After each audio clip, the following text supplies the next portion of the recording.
I'm becoming a top dasher again, but this time I know I won't make as much money as I did previously. Like I said in the last top dasher video, I don't condone these actions. I just want to say that up front in case you end up losing money, which I think there's a good chance you will probably lose money if you're just trying to accept a bunch of bad orders, but I have to test it out for myself to see what it's actually like. Okay, so I have to be honest with you guys. I already declined my first order and I didn't even screenshot it. It was so bad. It was $3.25. It was delivering to a Walmart. I was not going to take that. I just, like, without even thinking about it, I'm like, okay, just decline that. That's complete trash. And I just forgot to screenshot it, but it was just so bad. It was 5 items. I'm sure it was a ton of food and they did not tip. So I just didn't want to have to deal with it. So we're already at 1 decline. And then we got this order for Panera bread. And this one was $6.50, possibility of a hidden tip. And I'm like, okay, so if you decline bad orders, you might get some good orders in return. Yeah, we're gonna have to take this Panera order. I'm sure it's gonna be completely fine, maybe even a hidden tip. The order was ready when we walked into Panera.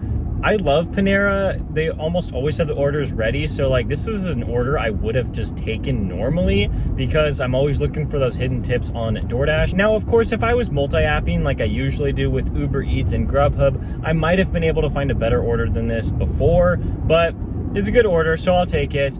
And when we dropped it off, there was no hidden tip. They actually raised the base pay because they only tipped $3 and they got probably a couple rejects on that offer. Next up, I got one for HB Wellness. I have beef with this restaurant.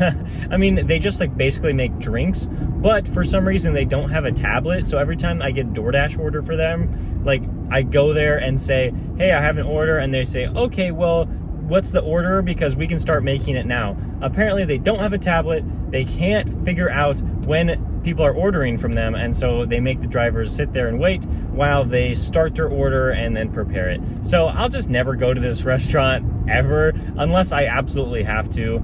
Unless, like if I'm doing some weird challenge where I cannot decline an order. But since this was only my second decline of the day, I was like, all right, we can just decline it. And we have one more because for Top Dasher, if you didn't know, you have to have a 70% acceptance rate. So I'm going to accept 7 orders today and decline 3 of them. So sadly, we've already used 2 declines. So we're probably gonna have to accept some bad orders today.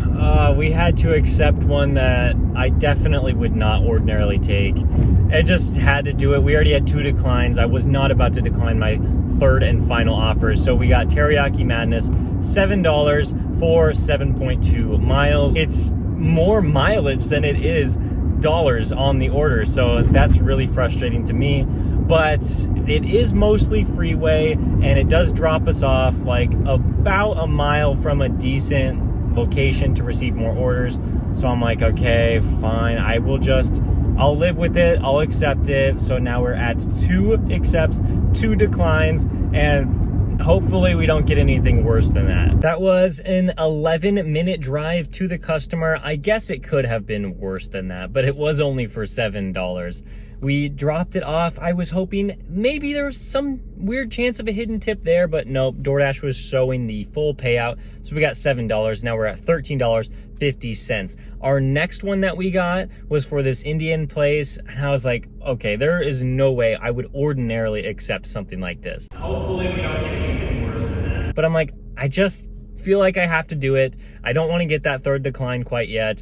And it's gonna pull me even further away from my preferred hotspot and almost to the edge of the map. This is what Top Dasher is all about, supposedly, is accepting bad offers. I mean, as a cherry picker myself and somebody who multi-apps, that's what my at least perception has been about Top Dasher. I'm trying to figure out what it's all about. The whole reason I'm kind of doing this is because like I have found scheduling to be extremely difficult in my market. It used to be so easy. I could dash now whenever I wanted, but now I have to schedule myself at least like 4 or 5 days in advance if I actually want to work at all today. I was on the schedule for 6:30 this morning until like midnight, but like obviously because I wanted to change my schedule, because I didn't want to come out here at 6:30 a.m., I had no other choice but to start my dash and then like continually pause myself every single like 20 minutes so that I didn't lose my schedule. So I was like awake at 6:30,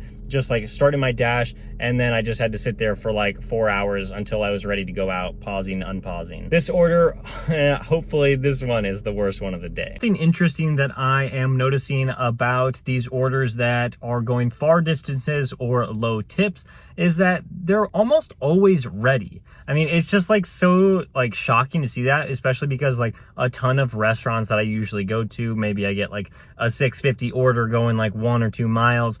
They might be like, okay, it's going to be like a 3 or 4 minute wait because we just received the order. I'm like, that makes sense. I was probably the first driver to actually see that order, possibly. So we are going to have to like do that 3 or 4 minute wait. That's fine. But with these longer orders, I mean, this one that I'm on right now, like it was like ready right there, just walk in, pick it up, walk out. Now we're going to Flower Child. This one will definitely not have a hidden tip. $6 for 6.6 miles.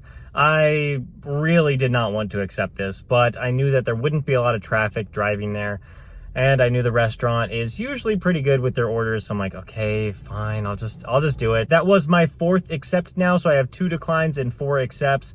I am still gonna probably have to take the next one no matter what it is, but I'm just hoping it's, I mean, I just really hope it's like a decent order. Oh, okay, really? All right, $8 for 11 miles.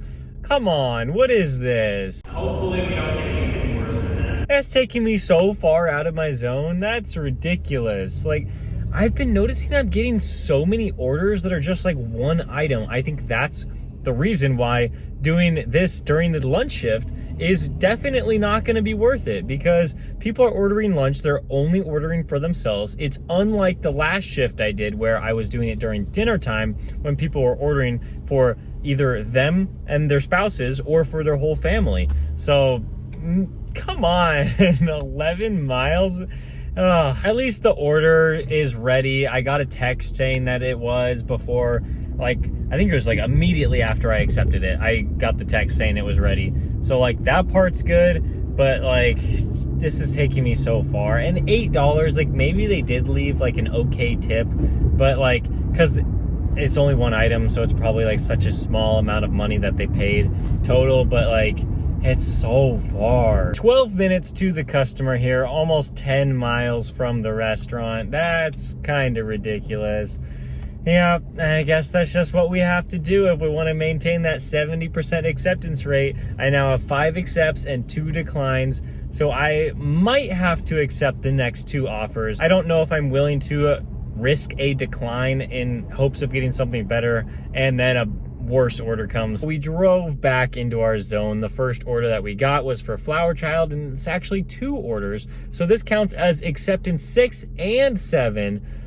Whew, it's not a good order. I mean, $10 for, I mean, what is it, like almost 6 miles, and it's taking me back outside of my area, but I guess we have to take it, because if I reject it, that's 4 declines and only 5 accepts, so like we don't have a choice. We have to take it. I hope it's one of those that could be more. Like, I wouldn't ever take this. I wouldn't ever take any of these orders that I've been getting, except for the very first order, Panera, but like I'm just hoping that some way it could be more than $10. I guess that means that one of them has to be really small, like $3, and the other one has to be like $7 for me to get more than 10, but that's what I'm hoping for. Oh man, I know that I said I wanted one of the orders to be $3, but I don't know if I was actually serious about that. It happened anyway. Someone decided to leave no tip. Like, come on. I know the order was only going about half mile from the restaurant, but come on, still, I was expecting like maybe $2.50 base pay and like $1 tip, something like that. But that's just really sad to see. But gosh, this is why people don't do Top Dasher. This is crazy. We also dropped off the second one, and for some strange reason, they left a huge tip there, and wow, we benefited huge from that. This is just a theory, but I really think that because I was accepting those ridiculous orders taking me so far out of my zone, DoorDash is like, oh, he's gonna accept those ones? Well, let's send him more. because we got just order after order of just really bad ones. I mean, this one was the first one we got, Buffalo Spot, like $12 for 16 miles. I thought that was completely ridiculous. And then we just continued to get like bad ones. I didn't screenshot them all. And I was just like, wow, like maybe the algorithm thinks that I'm just going to accept anything. So let's just throw all of these crazy orders at them. That's just like at least my theory. I don't know if that's actually true, but man, it just kind of stinks. Like, I guess maybe during dinner time, it's okay to accept a bunch of orders like we found out last shift. But during lunch, like we're just getting so many like small offers going ridiculous mileage. So in the 2.5 hours of work, we made just barely over $50. That's bad. That's really bad for my market, a place where a lot of wealthy people live, and I usually make over $30 an hour pretty consistently, almost every single shift. So to make about, what is that, $20 an hour? That's just not good. But it gets even worse, way worse. I drove about 80 miles for this. 80 miles to make $50. That's not okay. That's so bad. I have never had a single shift since I started delivering in this area of making less than $1 per mile. And now this one wasn't even close to $1 per mile. So bad. Maybe I'll return to Top Dasher at some point because I really do want to test it out to see if I can actually make decent money. So maybe in the future I might become a Top Dasher, but right now I really miss Uber Eats and Grubhub. I miss multi-apping, I miss cherry picking, so I'm gonna get back to that in my next shifts. And remember, we're doing a giveaway and a donation this month. For every like, I'll donate 1 cent. For every comment, I'll donate 2 cents. And for every new subscriber, I'll donate 3 cents. We're doing half of the money as a giveaway to you, and I'll do half of the money to a charity, Feed My Starving Children, at the end of this month, September. So make sure to comment on every single video this month, and make sure to be a public subscriber of the channel for your chance to win the money. And if we reach 10,000 subscribers on this channel by the end of this month, I will double that donation and the giveaway to you. I'm also doing this on my other channel, one I have with my wife, if you want to check that out as well. Thank you so much for watching. I'll see you tomorrow.